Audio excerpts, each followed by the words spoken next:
Now we are going to discuss about the radial artery and ulnar artery, which are the anterior compartment of forearm arteries. So mainly this radial and ulnar artery are nothing but they are the terminal branches of brachial artery.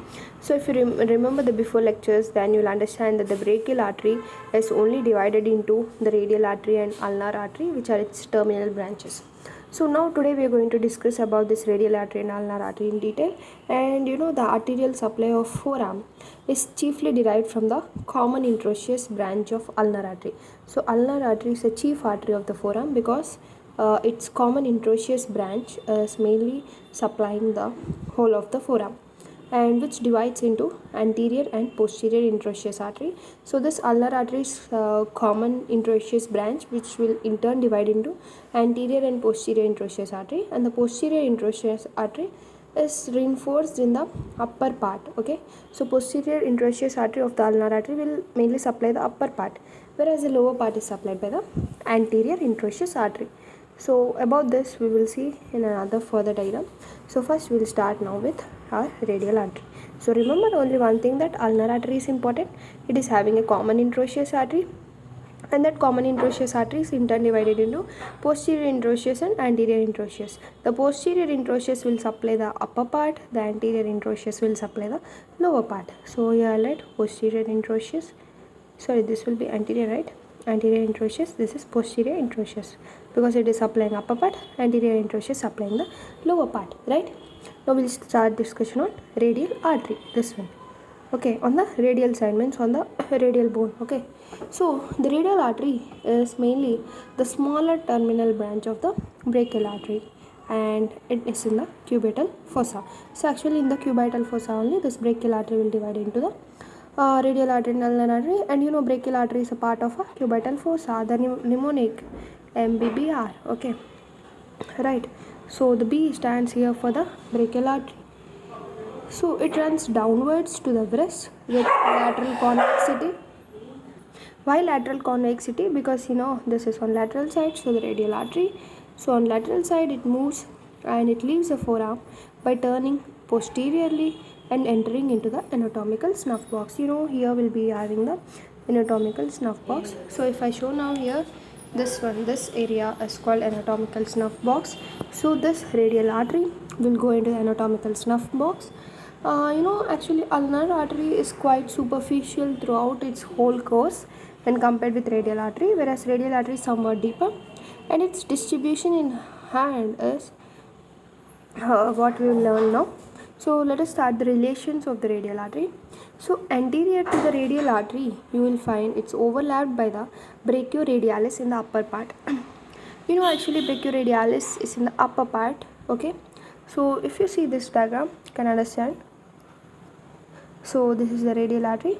So here this side will have the brachioradialis, okay, on the anterior side in the upper part, but in the lower half it is covered by skin and superficial and deep fascia. So radial artery on upper part by brachioradialis, lower part by skin, superficial and deep fascia. So posteriorly are the muscles attached to anterior surface of radius. What they are saying, posteriorly are muscles attached to anterior surface of radius. Actually this is a radius bone, so posteriorly many muscles are attached to the radius. Medially there are pronator teres. So you can say this is a pronator teres which is medial to the radial artery. You can clearly see this radial artery. This is a pronator teres which is medial. This is medial side, this is lateral side.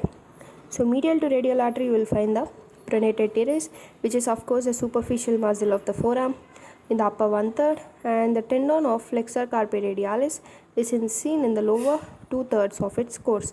So lower 2/3 you will find the flexor carpi radialis, this one. Okay,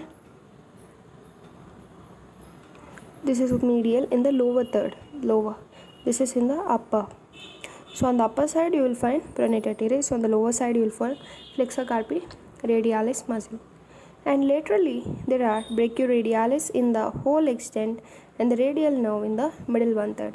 So middle 1/3 you will also find the radial nerve, and whole extent laterally you will find the brachioradialis muscle, and the artery is accompanied by pair of some vena comitans. So if you see here, this is radial artery, and lateral to it you can find the radial nerve if you see this one, right? So this radial nerve is in turn coming from posterior interosseous nerve, right? So this radial nerve is lateral to the radial artery, okay? So now what we are going to discuss is what are the branches of the radial artery. So radial artery have a radial recurrent artery and a radial collateral artery. So radial collateral, collateral means which will move in the up to downwards like this. Recurrent means it will flow in opposite direction, right? So radial artery have two branches, collateral and recurrent branch, okay, which arise especially the recurrent artery. So recurrent means it will go like this backward, because now here will be the elbow joint, right? So this will be recurrent. The radial recurrent just below the elbow runs upward deep to brachioradialis, enters by anastomosing with radial collateral artery. So this is RC, radial collateral, this is radial recurrent, RR. So they both will anastomose each other at the elbow joint of the lateral epicondyle of humerus. So this is the lateral side, right? So lateral epicondyle of humerus here. Next, coming to the radial collateral artery is in front of lateral epicondyle of humerus. That's it. Next, coming to muscular branches, are mainly given to lateral muscles of forearm. So the muscular branches of radial artery are given to the lateral muscles of the forearm. Next, coming to the palmar carpal branch, which arise near the lower border of pronator quadratus. Here will be the pronator quadratus, right? So on the lower border of pronator quadratus arises the palmar carpal branch and runs medially deep to flexor tendons, ends by anastomosing with palmar carpal branch of ulnar artery. So it will anastomose with palmar carpal branch of ulnar artery, right, which is on the medial side, okay, like that they'll anastomose, okay, in front of middle of recurrent branch of deep palmar arch to form a cruciform anastomosis, and the palmar carpal arch supplies bones and joints of the wrist. So mainly it supplies the bones and joints of the wrist, the palmar carpal arch. Let's come into the superficial palmar branch.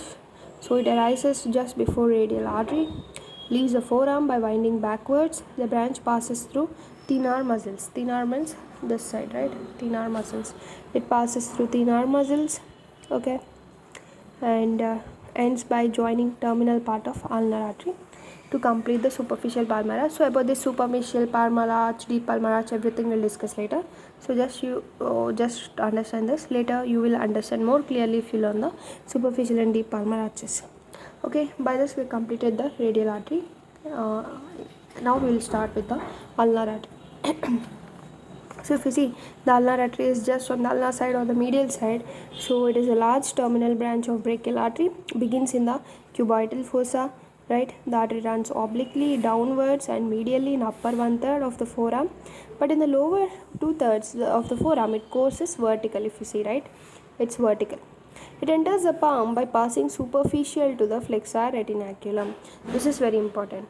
Ulnar artery goes above the, actually flexor retinaculum here will be here like a band like structure. So it goes above the flexor retinaculum, not deep to it. That is important.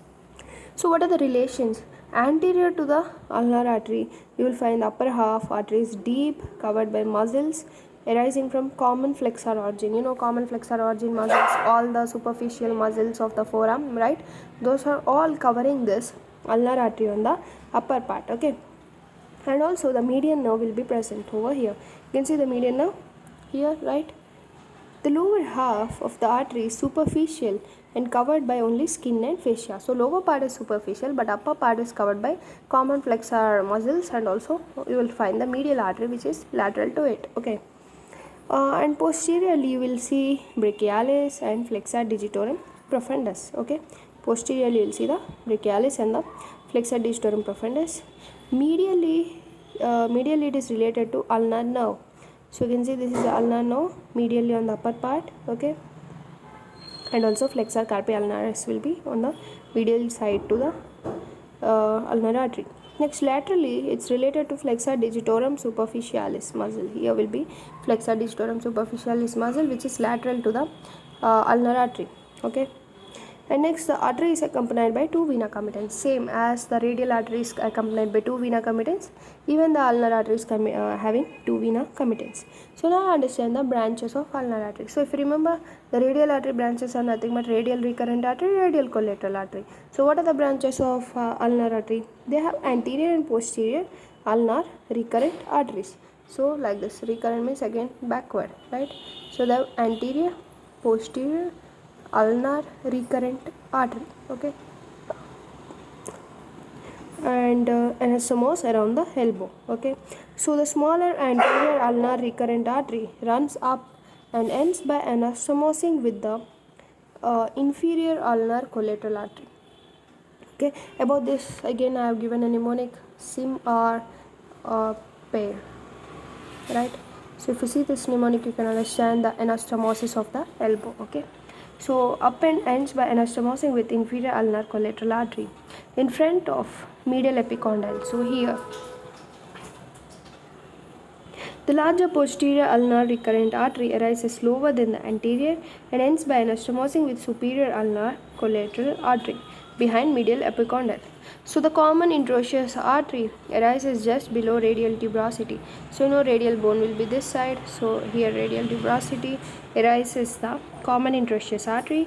It will pass backwards to reach the upper border of interosseous membrane and by dividing into anterior and posterior interosseous artery. So this will in turn divide into anterior and posterior interosseous artery.